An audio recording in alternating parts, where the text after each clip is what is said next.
questões atuais da humanidade. Então, essa sugestão de leitura para vocês. Ser humano em busca da verdade. Ser humano em busca da verdade. Não, humano o integral. livro em busca da verdade. O ser humano O integral. nome do capítulo, que é o ser humano em crise existencial. Ser humano em crise É existencial. o capítulo 6. Tá? Aliás, a conferência que o Jorge vai fazer no dia 21 é em cima desse livro. Ele vai trabalhar também do ponto de vista psicológico e espiritual a parábola do filho pródigo, que é bem interessante. Então, nós vimos semana passada alguns sintomas da pós-modernidade, a anomia, a ansiedade, o entorpecimento de si, o hiperreal, a dessubstancialização do indivíduo, a desreferencialização do sujeito, o mito do herói e o niilismo. Tá? Tem algum elemento desses que vocês queiram ainda clarear, que não ficou claro, que vocês queiram... Anomia. Anomia? Anomia vem no homós, que é lei, ordem. Tá?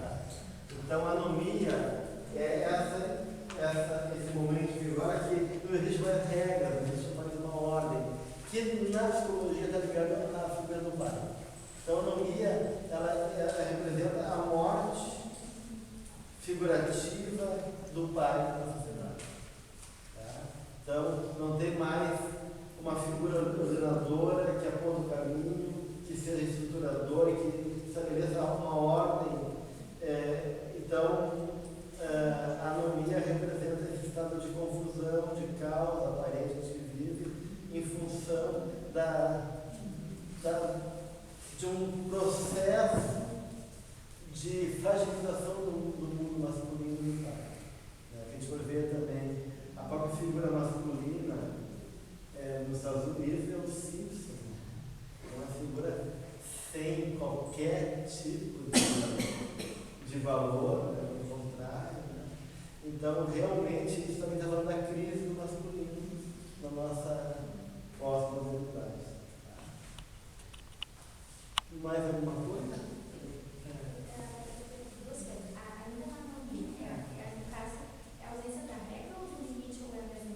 É a mesma coisa. A anomia foi um termo que o Durkheim, o Emílio Durkheim, cunhou a partir do seu estudo sobre suicídio.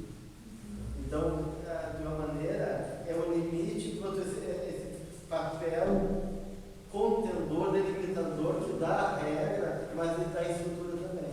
Né? Então, na verdade, a anomia está falando da perda das regras, do limite, de um elemento estruturador, né, na sociedade. E a outra pergunta era um pouquinho sobre o niilismo. O niilismo é o vazio, né? Que, na verdade, que a gente falou bastante, né? Essa coisa da negação dos valores, das próprias referências que até a modernidade orientava a nossa vida, né?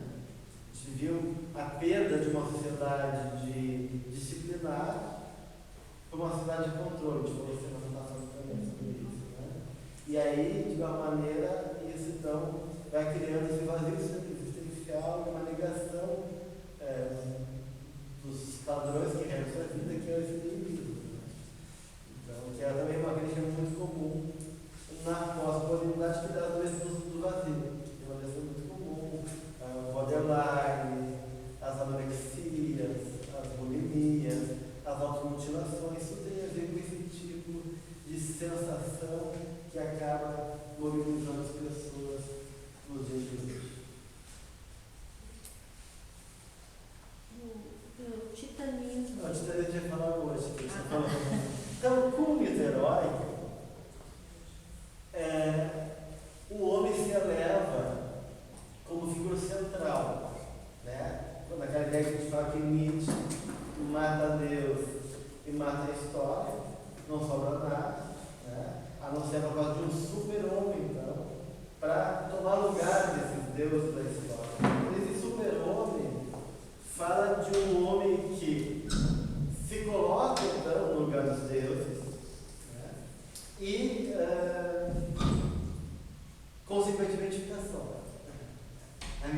que o homem mata Deus, ele também cava sua própria cova, né? Ou seja, né? Ele põe em perigo toda a realidade da humanidade. Então, na mitologia grega, o que acontece? Antes de Zeus ordenar o cosmos grego, havia os titãs. Os titãs eram forças da natureza, forças descomunais, ilimitadas, e representavam então um momento de caos, onde não tinha ordenação. Vida titânica. E os titãs tinham aquele medo de devorar os próprios filhos. Tinha Uranus, que é um titã mais primitivo, e depois Cronos, que devorava os filhos depois que nasciam. Reia, a mulher de Cronos, então, para enganar Cronos, dá para ele comer pedra em vez dos filhos e salva Zeus, que era um dos filhos do casal. Zeus, então, combate o pai e prende os titãs tártaros. O Tártaro, e aí ele começa então um reinado, onde ele também fica no Olimpo, ele divide daí o cosmos com os demais deuses, né? Poseidon fica no mar, e assim cada deus começa a reger uma parte desse cosmos. Então, inaugurando então, no mito grego, uma fase de ordenação, de beleza, de harmonia, de uma organização onde os deuses começam a reger o cosmos e começa então a haver um processo de equilíbrio, de uma dinâmica nova que acontece. Com a morte dos deuses, Jung vai dizer assim, com a morte dos deuses, os deuses não morreram, eles se tornaram doenças de nós. Se tornaram doenças de nós. Então, em matando os deuses, essas forças arquetípicas, ordenadoras da vida, se tornam processos patológicos. Tá? E, do ponto de vista grego, matando os deuses, voltam titãs. Então, os titãs representam, do ponto de vista psicológico, a volta dos impulsos. Os impulsos de uma tendência de não limite mais, da perda dos limites. A gente vê também que é muito comum na pós-modernidade. Então, a gente vê que o pop herói está inflacionado, a gente viu a questão da Ibis, né? Do método, da justa medida, que quando ele passa da justa medida, ele entra em inflação, ele age como um Deus. É óbvio, como eu falo para vocês, que o mito do herói ele é importante para o ego. Todas as fases de crise do ego, de superação, a gente ativa o mito do herói para poder ativar o nosso lado divino, né? Se superar e poder se reestruturar frente a uma crise. Então, o mito do herói é fundamental. Acontece quando o ego se identifica totalmente com o mito do herói, ele passa a ser o único mito a reger a nossa vida. Aí ele começa a se tornar patológico, porque é muito unilateral.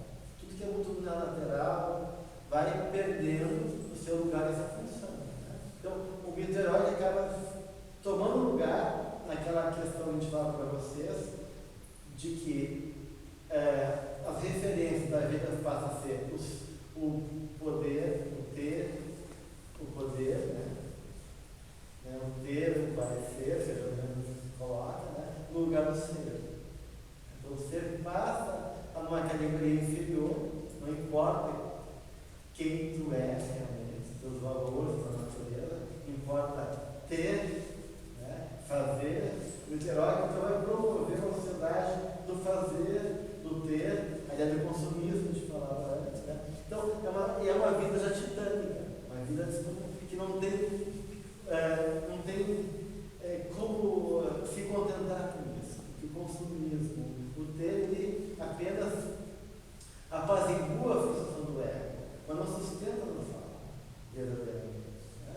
Então, isso começa a ser uma vida titânica, de cada vez mais possuir e fazer. Né? E aí vai perdendo a dimensão da realidade das coisas. Né? Então, o titanismo representa exatamente isso, essa perda da dimensão das coisas e também do comportamento humano, onde cada vez mais as pessoas estão no nível de funcionamento sem limite nenhum. Né? Tanto a nível de comportamento que socialmente são aceitos, como o uso cada vez mais de drogas, de bebida, né? E nessa ânsia do sentir, né? Do sentir vivo, como no momento da agressividade, da impulsividade, todas essas patologias do vazio, principalmente as estados borderlines, têm característica uma impulsividade. Então as pessoas são muito pulsionais hoje em dia. Elas não conseguem mais digerir emocionalmente, racionalmente os conteúdos psíquicos. E isso liga a um funcionamento muito reativo, né? Apenas de soltar a pulsão. Estou frustrado, escondo todo mundo. Né? Não consigo lidar, elaborar isso emocionalmente. Então a gente vê hoje muito a juventude de hoje não tendo essa, não se ter esse vaso egóico, esse continente dos seus conteúdos e conseguir discriminar de a discriminação emocional da realidade está cada vez mais confusa. E essa confusão tem a ver com esse modo titânico de ser uma coisa no voto do caos, da coisa da desmedida e assim por diante. É se deixar reger só pelos impulsos. Pelos impulsos. E os impulsos são uma reação do que ataque. Do que ataque, emoções muito básicas, muito de frustração, muito primária, gratificação, frustração, num nível muito primário de funcionamento, né? Que é muito parecido com a pessoa borderline, que não é psicose, mas fica ali, na beirinha da psicose, né? E que cada vez mais aumenta esse tipo de padrão psicológico no mundo, de borderline, de pessoas também que são bipolar, né? Então, o borderline bipolar tem essa característica muito presente de uma impulsividade muito grande, de uma incapacidade de lidar com frustrações, né? As compulsões, assim vai. O Gelson bipolar, ele tem noção de que ele tem esses altos e baixos? Depende se ele se trata, se tem um processo de frustração. Ele tem, nós vamos ter consciência para que ele consiga controlar isso. Mas tem gente que nem consciência tem. Né? Então, esse é um processo muito, uma depressão está cada vez mais presente, né? Hoje em dia, ainda mais que tem cachorro que a gente tem aqui. Portanto, os gastos do governo, todo mundo com remédio para depressão, é incalculável. Então, com esse modo titânico de ser, vem um culto ao grandioso, à grandiosidade. Tem um artigo do James Hillman que ele critica vários sintomas pós-modernos do psicológico e um dos maiores titãs, né? Cronos é o tempo, né? Na mitologia grega, né? É um titã. Mas o maior titã moderno é o estresse. É o estresse. Esse é o maior titã que a gente tem. O estresse. E tudo que é desmentido, o câncer. O que é câncer? O câncer também é uma desmentida, né? Porque é uma célula que conseguiu vencer as limitações do seu imunológico e cresceu demais e acabou tomando um lugar que não deveria tomar. Então, essa desmedida começa a fazer parte da nossa vida. Né? Na vida estressante, das doenças autoimunes, cada vez mais comum. Quer dizer, o que é doença autoimune? É a nossa incapacidade de reconhecer a nós mesmos. Uma doença autoimune, o corpo começa a atacar o corpo a si mesmo. Quer dizer, isso de uma maneira está falando de uma crise de identidade. Como lúpus, por exemplo. Qualquer doença autoimune. Então, de uma maneira, a gente vai perdendo a conexão conosco mesmo e deixando de reconhecer, de ter um sistema que confie aquilo que a gente é, o seu imunológico, mais do que defesa, ele é um sistema para confirmar a nossa identidade. Confirmar a nossa identidade. A defesa é consequência disso. Então, na verdade, é essa necessidade de a gente poder realmente me estruturar, me organizar enquanto indivíduo e me confirmar na minha individualidade. E o sistema autoimune é um processo que vem realmente fazer esse trabalho. Tanto é que as pesquisas atuais, elas falam que esse padrão assim de defesa que a gente tem contra as bactérias e o vírus é a última alternativa do sistema imunológico. Quando tem um corpo intruso no nosso corpo, a primeira coisa que o sistema imunológico faz é tentar agregar isso. Para que ele serve? Né? Vamos ver. Então, na verdade, a proposta é reforçar o sistema, agregando elementos em favor do sistema. Optar, colher em favor do sistema. Se aquele corpo intruso não coopera, não entra, então ele tenta isolar. Ele só vai atacar quando se sentir realmente ameaçado. Então, a defesa dos golpes brancos, aquela história toda que tinha feito na escola, é o último estágio do nosso sistema. Primeiro, o sistema imunológico ele é extremamente cooperativo, solidário e agregador. Né? Mas no sentido de poder trazer para o sistema e confirmar a minha identidade. Agora, quando o sistema imunológico enlouquecido, a ponto dele não reconhecer entra em colapso assim mesmo, daí eu começo a atacar o meu próprio corpo. Então isso para mim é um sintoma muito importante, de um sinal de um estilo de vida que a gente está tendo. Você está falando de um jeito de ser, ó. Então isso também é um sintoma desse titanismo que está aí. Né? Então James Hill, psicólogo americano, faleceu no ano passado, um grande intelectual do mundo inteiro, a gente perdeu um cara. Quem é? James Hill. Ele vai ter um artigo dizendo que é grande é feio. O que é grande? É feio. Falando dessas coisas gigantescas, grandes espetáculos, grandes estados, tudo grandioso, grandes fortunas, tudo é mega, e ela mostrando isso foi uma relação com os titãs, com essa desmedida que a gente está tendo, e ele daí pega Plotino, que é o filósofo neoplatônico, que vai trazer essa ideia do que a beleza está no detalhe. A ideia do detalhe, né, que o belo está no pequeno, né, e ele que faz a diferença. Então ele vai pegar essa ideia do Plotino para trazer alguns valores que se perderam na nossa sociedade moderna, que é o cuidado e o respeito. Que o cuidado e o respeito é o exercício do belo pequeno. Do retorno a essa atenção cuidadosa. Porque respeito está aqui, vem de respeitar.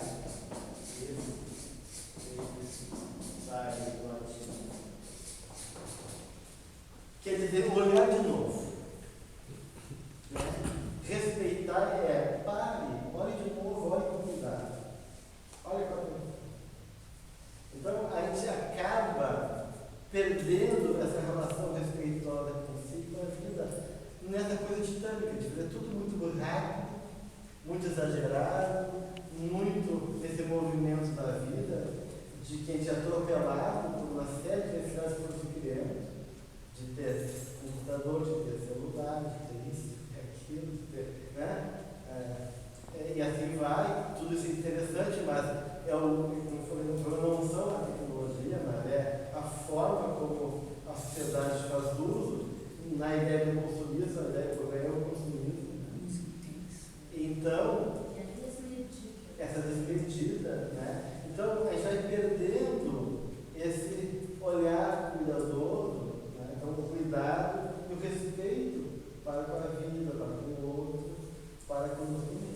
Então, esse respeitar é um convite para um olhar mais cuidadoso, olhar de novo, olhar para a atenção, prestar atenção nos detalhes, no que é pequeno. É o que faz a diferença. É o que faz a diferença. Então, é todo um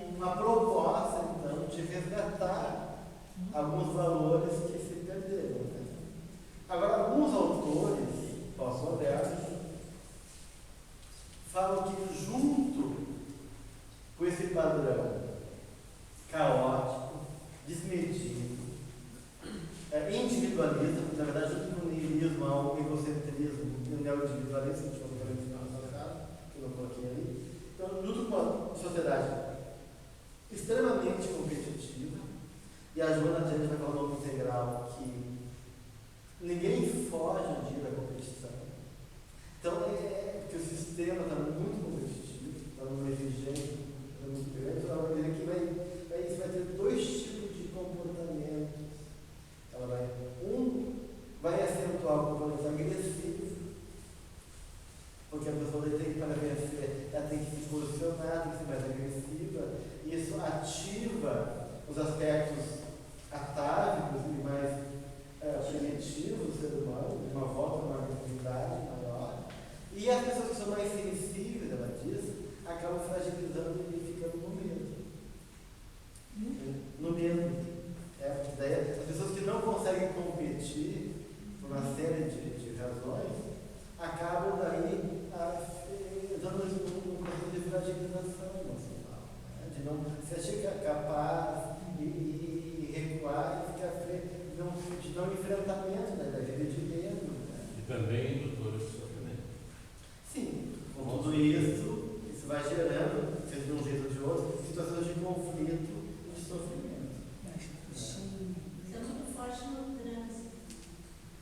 Sim, o trânsito é uma A forma gente de vê projetar muito, né? Muitas coisas projetadas ali. Um campo de batalha. Hoje a gente vê também cada vez mais nos jogos de futebol, né? A violência também aumenta.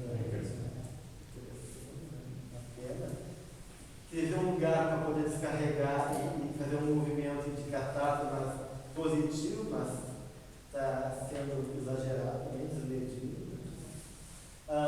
E aí a Joana já vai colocar uma outra coisa também importante, gente. Porque a mentalidade, o psiquismo do homem está mudando. À medida que a gente vai reencarnando e vai evoluindo, o nosso campo biológico, tanto a partir dos processos que vão se dando a nível de perispírito, no corpo, digamos, no corpo psicossomático, no corpo espiritual, também vai havendo alterações psíquicas e perispirituais que vão se refletir no nosso corpo físico. Então, aquele artigo que eu falei para vocês, do Ascot, do Hipercópio, que ele não é espírita, ele é um cara que trabalha com informática, com arte, ele já fala de um novo corpo.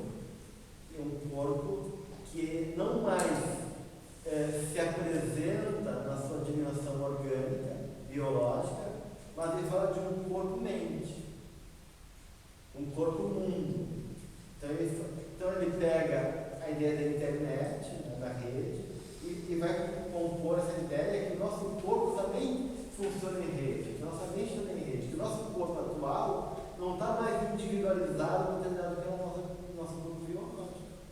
Então, que a nossa capacidade individual não está mais definida pelo corpo material, mas por um corpo psíquico que é coletivo, conectivo, uma mente-mundo conectada. Quanto mais conectado tu tiver, mais capacidade e possibilidades tu tem. Então, ele pega essa metáfora da rede, vai entender uma nova forma de compor a nossa realidade psíquica atualmente. Então, na verdade, é a inserção desse homem mediúnico. Então, a nossa sociedade mediúnica, a nossa sensibilidade perceptiva, conectiva, querendo ou não, está aumentando. Mesmo que a gente não saiba. Mesmo que a gente não consiga lidar com isso. Mas então, a Joana vai dizer que, na verdade, hoje em dia, tu não sente só o teu medo. Tu sente o medo do mundo. Então, quando tu te conecta com um sentimento, tu não está mais vivenciando só o teu mundo individual. Tu está vivendo um campo psíquico que é coletivo, que é conectado com a dor do mundo. Então, a gente está comprometido, mesmo que inconsciente, com a dor do mundo. A gente não pode fugir. É como se a nossa responsabilidade agora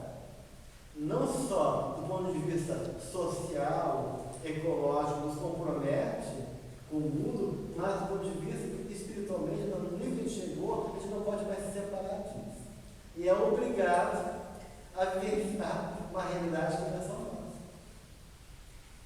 Então isso é bem importante, porque esse condicionamento psicológico nos torna, nos abre um leque de possibilidades psíquicas, mas cria também umas situações de conflitos e de desafios importantes. A gente não está preparado para lidar com essa realidade nova. Né? Então, a gente vê isso, as síndromes de pânico, as fobias, as angústias.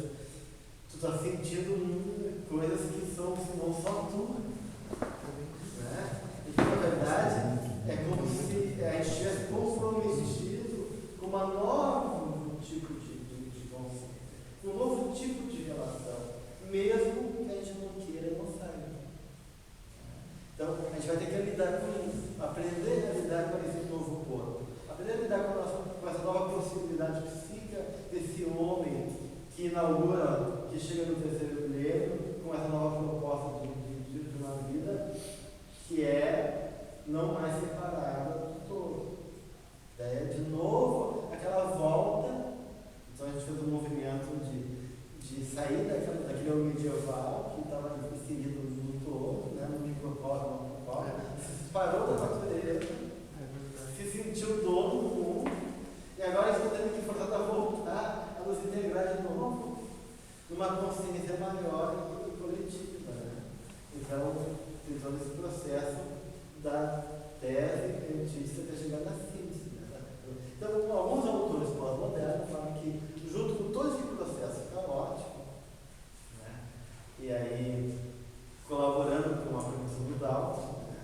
Vem todo um movimento positivo, né? Porque o Dalton estava apavorado. Não tem coisa boa, não tem coisa boa, tem coisa doce no Chico da gente. Claro.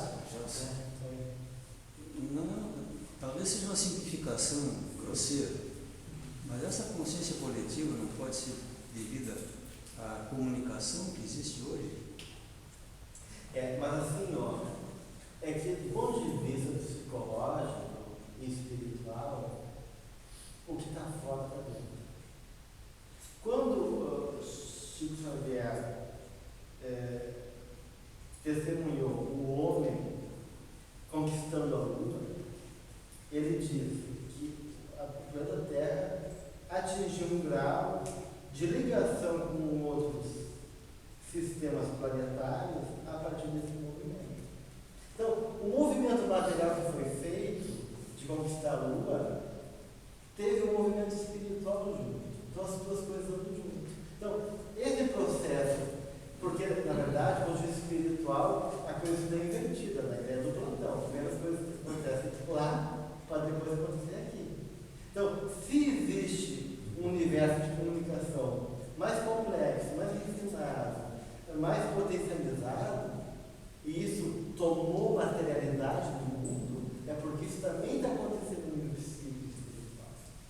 Então, na verdade, se dá nos dois níveis.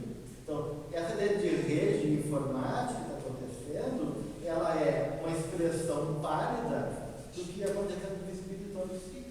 A gente está agora conseguindo perceber de maneira concreta na rede, nos processos da tecnologia, da internet. Então, há uma correspondência que não separa uma realidade da outra, que a gente vai avançando e amadurecendo, mesmo que seja apenas intelectualmente, né? Mas são ganhos espirituais, mesmo assim, né? Mesmo que a parte moral não acompanha tão rápido, né? Como o intelectual, mas esses ganhos espirituais, esses ganhos intelectuais correspondem a ganhos espirituais e comprometimentos nesse nível também. Né? Então, a gente pode pensar na matéria, nas conquistas materiais, como uma grande metáfora do psíquico, da alma. Né? Então, se a matéria se revela numa rede de comunicação mais avançada, é porque a alma que conquistou isso. Né? E está numa rede de comunicação mais avançada também, a nível psíquico. Então, para nós não há separação de matéria. Nessa mesma linha, Gelson, assim como esse corpo psíquico ele sintoniza com as dores do mundo, ele também pode sintonizar com as alegrias do mundo. Olha aqui. E assim como a gente está fazendo uma semelhança entre a rede web e esses processos psíquicos, eu também posso desabilitar uma conta minha no Facebook e abrir uma no Orkut. Eu posso fechar minha porta para aquelas energias psíquicas que não me interessam e me abrir para Tu tem outras. que aprender a navegar na rede, né? Exatamente. Tu tem que aprender a navegar na Mas rede. também é possível, né? Nessa mesma lógica de comparação. Exatamente. Tu tem que aprender a abrir e entrar nos sites que interessam, e fechar conosco. E não ser invadido por hackers, por Isso. vírus, né? Não ser contaminado, porque a tua rede, o computador acaba sendo uma metáfora do teu novo corpo mental. Né? E assim como o teu computador ele pode ser invadido por forças intrusas que podem detonar e querer comandar o teu sistema, né?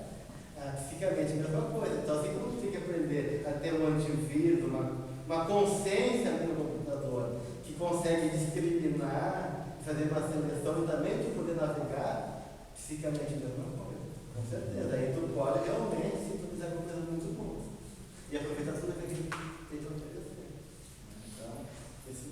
Então, tem um autor que eu nunca sei, uma bandeira que eu vou pegar aqui para vocês, os Gilles, deixa eu pegar.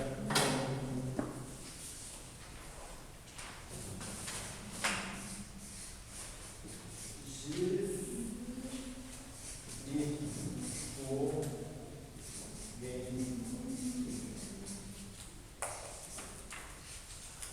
Então, ele fala de uma passagem da pós-modernidade para a hipermodernidade. Então, tem um outro conceito. É um autor que está avançando, né? Ele vai da hipermodernidade.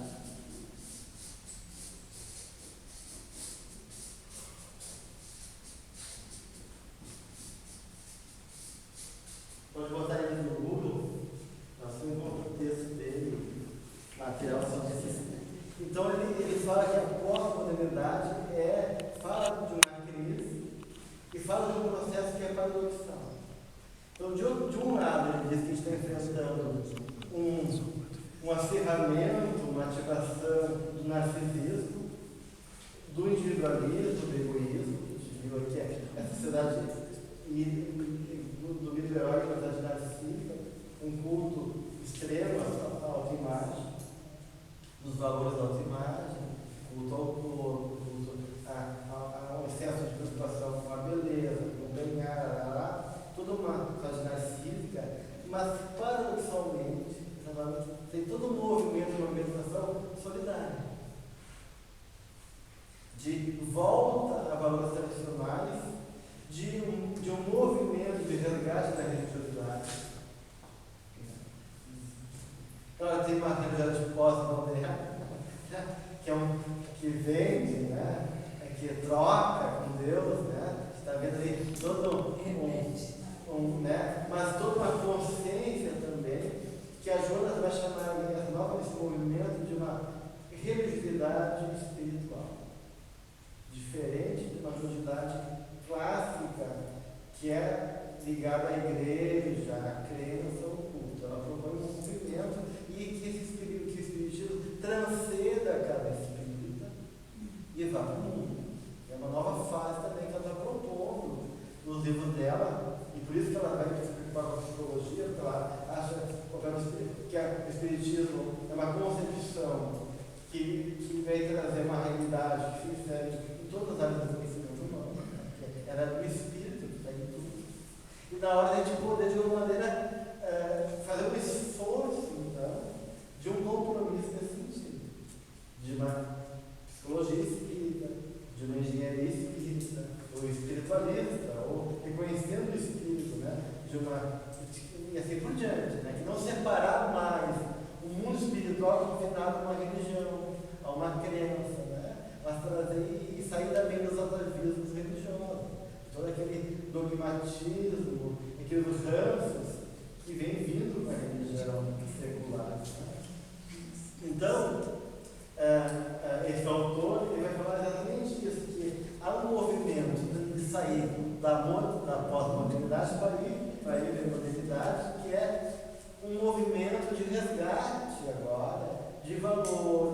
religião, do terceiro setor, né? A questão de um movimento solidário, de todo um movimento de consciência ecológica. Então, na verdade, o que a gente está vendo justamente na pós-modernidade é que o joio e o trigo estão se separando. De uma maneira. Eu não sei se eu entendi, mas vou tentar fazer assim uma esclarecimento. Nós temos todo um mundo problemático, caótico, que representou toda uma ruptura com aquele mundo moderno. Tá? Então, nós entramos num período de caos social. De crise.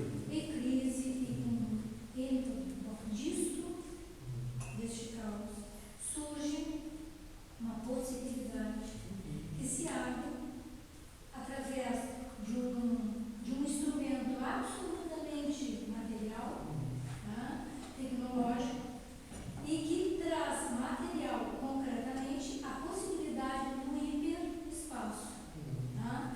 Das conexões que se fazem pela internet, tudo aquilo que tu relatou, a seleção, a pedido do vírus, enfim, aprendemos a navegar num mundo diferente do mundo que nós tínhamos até então.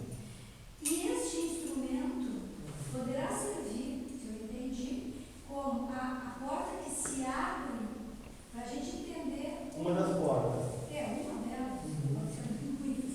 Uma das portas que se abre para a gente perceber que dentro deste caos surge a possibilidade de novo. Porque a arte e a religião, que estava no mundo sensível, né? Porque o mundo inteligível e o mundo sensível. E o mundo sensível, que é regido pela arte, pela religião, não cumpriu esse papel. A arte se tornou uma arte conceitual, né?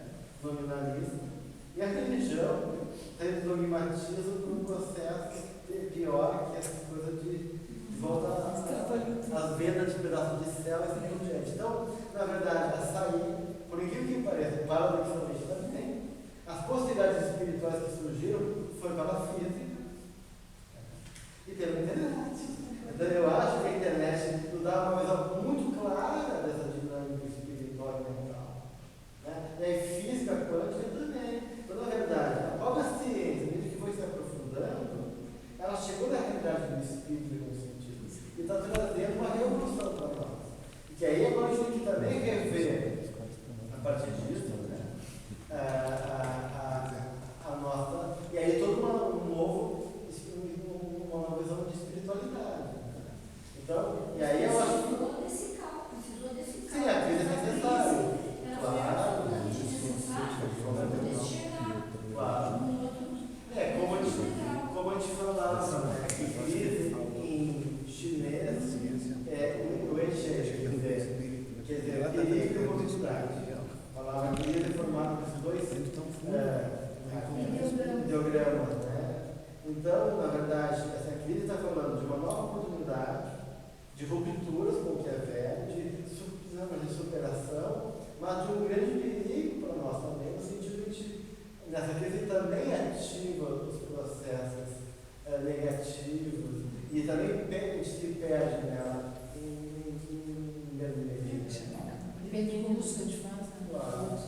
Então, essa crise é necessária. Então, na verdade, né, está havendo todo um movimento solidário, ecológico, né, de organização, de movimentos criativos que estão surgindo aí, de novas formas de protestar, de fazer política.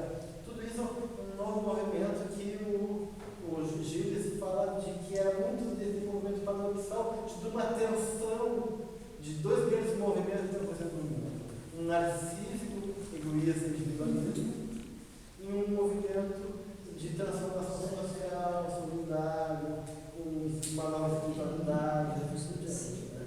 A gente está vendo isso se dando de uma maneira muito clara. O Dalai Lama tem falado sobre isso, né? Sobre essa diversidade e da ética na moralidade.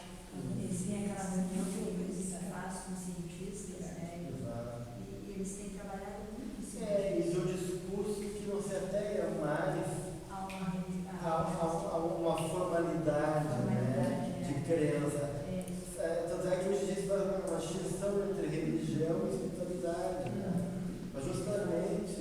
superar aquela visão antiga da crença, do formalismo, das diferenças, né, de crenças que acabavam, em vez de aproximando as pessoas. Ele até coloca nos livros dele que até saiu do Tibete, em janeiro, mas depois ele viu que quando ele chegar lá em cima, Deus não vai perguntar qual é a tua religião. Vai perguntar o que ele fez. A Joana de Anjos, naquele livro, nesse livro aqui, ela vai falando que na medida que o ser humano vai adquirir nova consciência, é como subir uma montanha. Que ela vai adquirindo uma visão mais ampliada da realidade. Né? Quando a pessoa chega no topo, ela tem uma percepção da totalidade. E aí essas diferenças individuais já não fazem mais sentido, né? De raça, de crença, de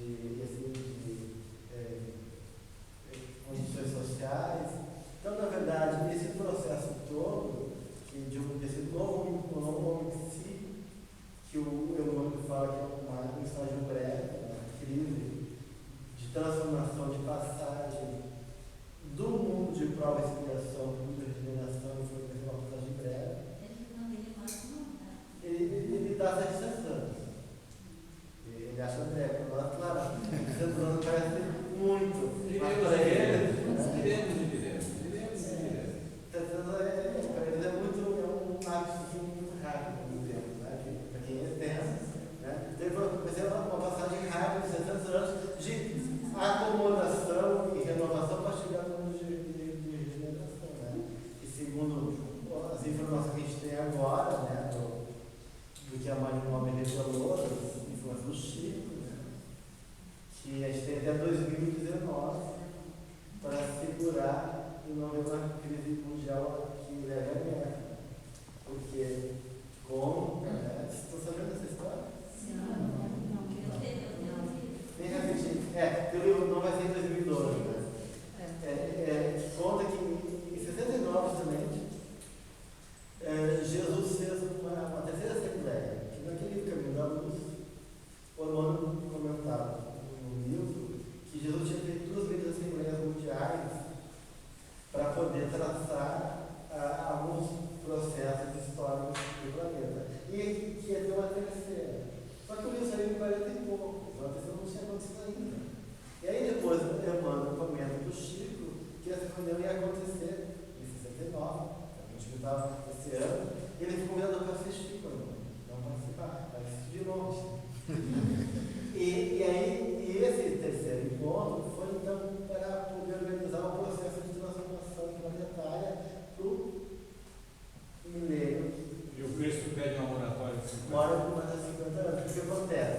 Com o movimento do Homem à Lua, a gente atingiu esse lugar, esse planeta que está para vocês, mas os caras dos planetas estavam preocupados. E que povo está ganhando tecnologia, mas não está se dando conta de que isso não sabe usar isso aí. Né? Já foi Jesus, vamos fazer essa limpa nova.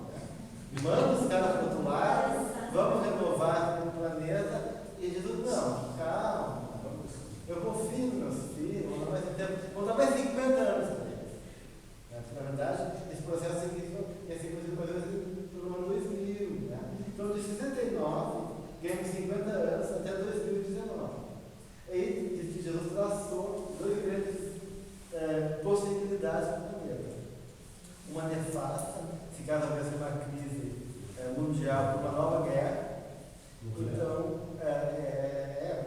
que ali fala de conflitos a nível mundiais, né? E que isso então ia realmente abalar as vibrações do planeta, gerando uma resposta então, da Terra violenta.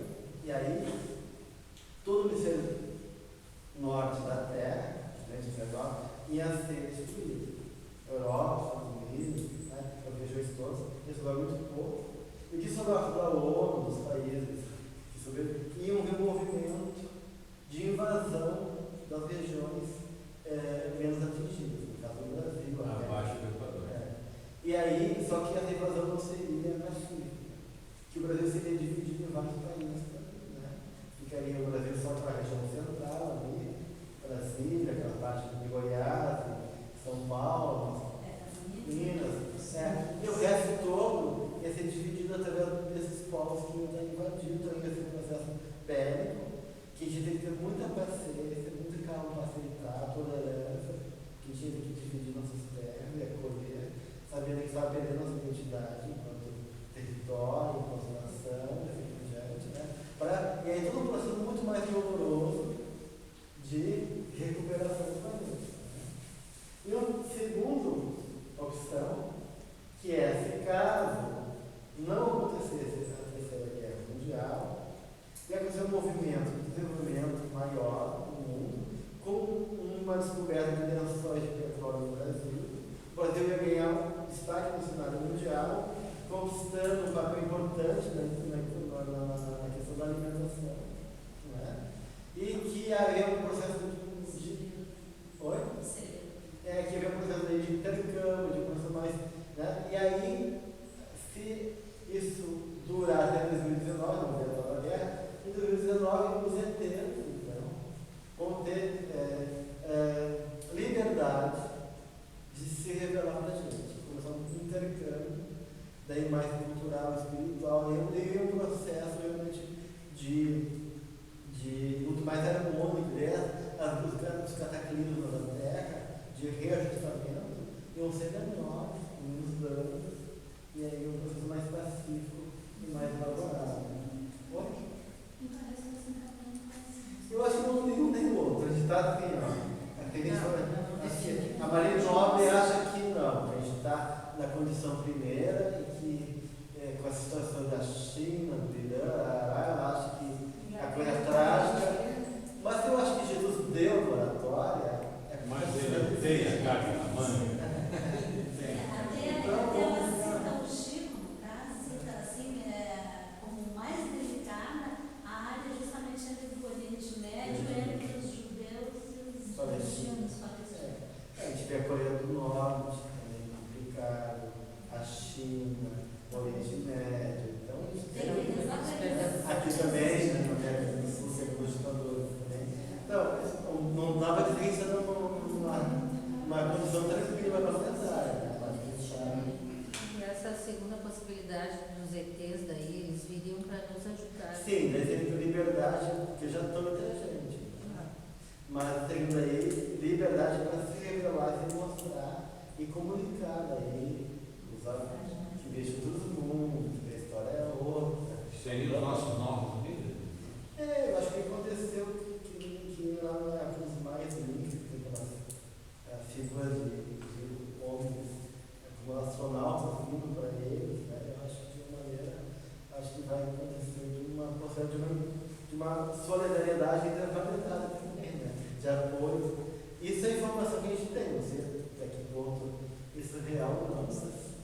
Gelson, a nossa natural incapacidade assim, de abstrair ou de fazer raciocínios nos sempre vincula, quando a gente fala em mundo de provas e expiações, ou mundo regenerado, a gente sempre vincula isso ao planeta Terra, que a própria ciência que tu falou agora há pouco está buscando alavancar até descobertas na área espiritual, já vasculhou o universo com o telescópio Hubble, já viu que lá nos confins tem alguma coisa que poderia ter.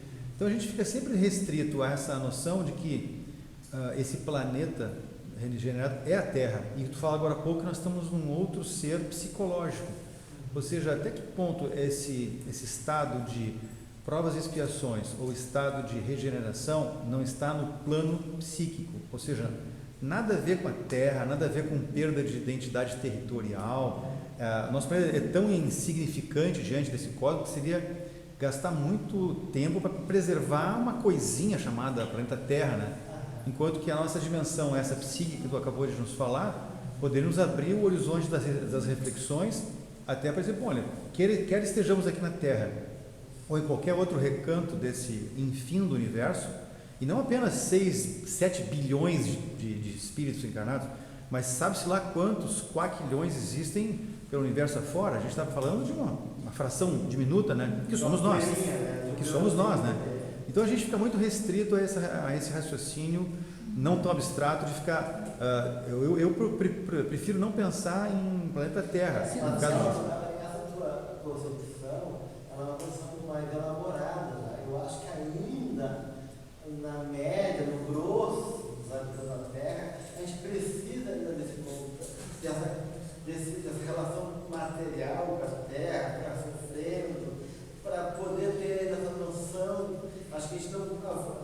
acho que todo o movimento que está acontecendo é para a gente chegar aí.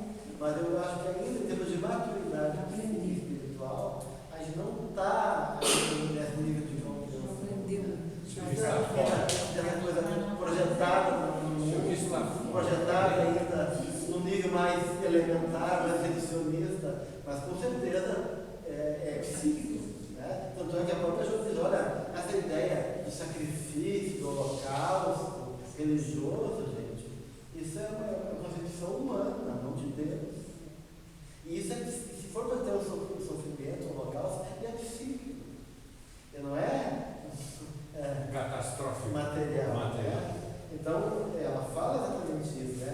É o holocausto conosco mesmo, o desapego, a superação das coisas internas da gente do passado, né? Porque o Deus é de amor. E acima de tudo, a proposta dele é de amor. Né? A dor tem um estágio posterior do amor, que nesse mundo lógico, ele tenta agregar. O último caso é tentar expulsar o próprio Deus. Então, a primeira proposta sempre é de amor.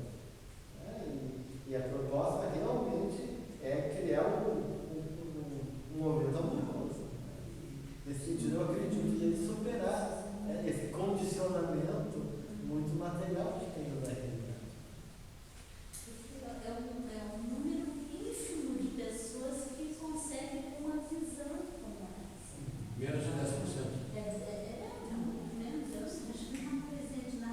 De repente, uma situação dessa vai virar a população inteira, ninguém não tem condição de chegar. Mas é importante esse curso para isso, de poder começar a largar nossa consciência, né? Tentar nessa dimensão realmente psíquica, né? E cada vez mais de uma visão que é psíquica, né? A alma psíquica é ao lado da realidade. Certo, gente? Então, semana que vem, eu já me dou por contente. Acho que deu para ter uma ideia da possibilidade dessa crise da nobreza que a gente está vivendo. Né? Então, esse é o cenário que a gente vive. E a Joana me fala todo o processo integral de superar isso através da proposta que ela vai precisando ser consciente de autoconhecimento. E ela diz, eu ser consciente. Não se cure, nem se desculpa, se descobre. Então, não se pune, não se culpa e nem também fique se desculpando. Ele se descobre. Então, a proposta é realmente de enfrentamento. Né? Nesse crédito amoroso conosco, com a vida e com Deus. De que a gente não está aqui para. A gente não precisa ter medo. Não precisa ter esse tipo de mecanismo para lidar com a vida. Agora, assim, qual seria a tua orientação no sentido de para a gente poder, da literatura dela, o que tu recomendaria que a gente pudesse começar a ler agora numa sequência para acompanhar daqui para frente o trabalho? Que na verdade, assim, o estudo que a gente vai fazer tem um roteiro lá. Seguir o roteiro. É roteiro que daí é por temas. Ele vai ter um pouco no livro, tá? Perfeito. Então, a não ser quando a gente trabalhar os 8 caminhos da superação do sofrimento, que é o propósito do budismo, que ela vai trabalhar com a plenitude. Então, a plenitude é só sobre o sofrimento. Né? Que ela trabalha com os 8 caminhos de Buda, e a partir das 4 verdades, das 9 verdades de Buda, então a gente vai trabalhar com isso, sentar no sofrimento, a gente vai trabalhar mais em cima desse livro. Mas os outros temas a gente vai estar indo para um livro, para o outro, né, e assim por diante. Né? Agora, tem 2 livros da Joana que tem uma visão mais global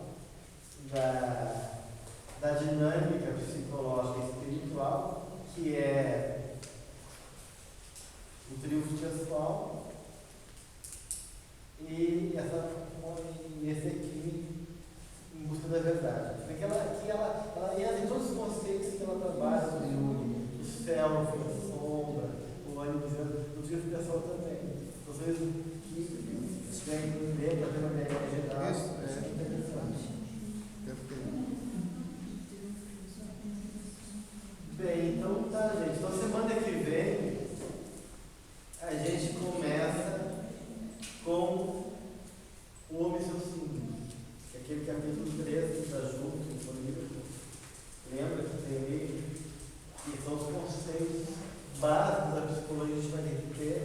depois da nossa segunda